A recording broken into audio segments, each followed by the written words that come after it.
Adam Creighton. Adam, thank you for your time. Look, I just shared an email from Ken Allen from Southport in Queensland who said this national debt and state debt, for that matter, mean absolutely nothing to the average Aussie family around their breakfast table. No one is explaining to them how exactly it hurts them and their kids. They lose zero sleep about it. Adam, it is a challenge for you and for me to help them understand debt. Over to you.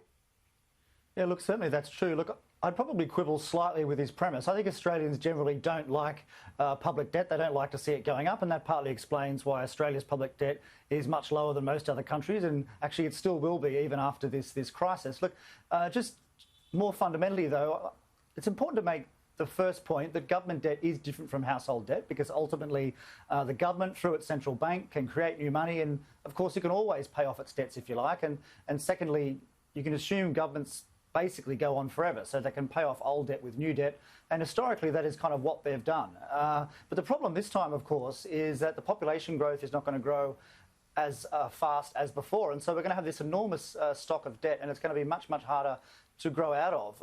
The more fundamental problem, I would say, is that the only reason this time around, with all this borrowing, that interest rates aren't suddenly rising and forcing governments to lift their taxation revenue or to divert spending from other areas is because central banks around the world are creating billions and trillions of dollars and holding interest rates artificially low.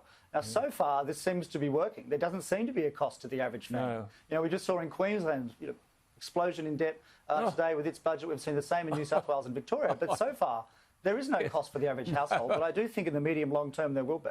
I know, but we're enjoying ourselves, aren't we? But passing the bill onto future generations. Chris Kenny said to me last night, the same people who argue it's immoral to leave behind a carbon footprint for future generations have no qualms about leaving them more debt than has ever been imagined. That's true, isn't it? Yeah, look, I think that's right. The problem for future generations is they might inherit a system of government that is addicted to creating money out of thin air, and at some point there'll be a lot of inflation, and that is an enormous tax on every household because the price of everything will go up. And so I think there will be a cost in the long run. It's just that it will fall on that future generation, not on us. Absolutely. You wrote a brilliant piece today about working from home. What are the long-term impacts of working from home? You cite this extraordinary case about the West Australian-based seller of pet products, All Pet. I found this amazing. The company fired a worker who had something to say on Instagram about All Pet's work from home policy, and the business learnt that the employee was operating a private pet chaperoning and concierge business on the side, and the Commission found the determination to get rid of the employee unfair and gave the employer $7,500. Come on. Yeah, well, so that was a rather amusing footnote, I agree. But look, the whole phenomenon of work from home I have found rather amusing to some extent because, of course, in a great swathe of Australia, we have, a third to half of people working from home, supposedly to avoid the coronavirus, but there's very little trace of the coronavirus at all. So I think people are just obviously preferring this idea of working from home, even when the restrictions are lifted. And I know in New South Wales they will be lifted in 2 weeks. And so, at least in theory, everyone should be back in the office, just as if they were in last year. I don't think many people will be.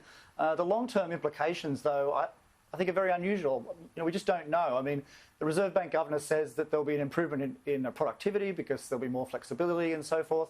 I tend to think that we'll just end up more or less the way we worked last year, pretty much in time. We will go back to that situation. I just find it hard to believe that suddenly, as a society, we've stumbled upon this phenomenon of working from home. That makes everything so much more productive. If that were the case, we would have done it before. You're wonderful. You are wonderful. And you've been wonderful all year. We love your insights, Adam. Thanks, Alan. We love your insights. Have a wonderful Christmas. We'll catch up in the new year.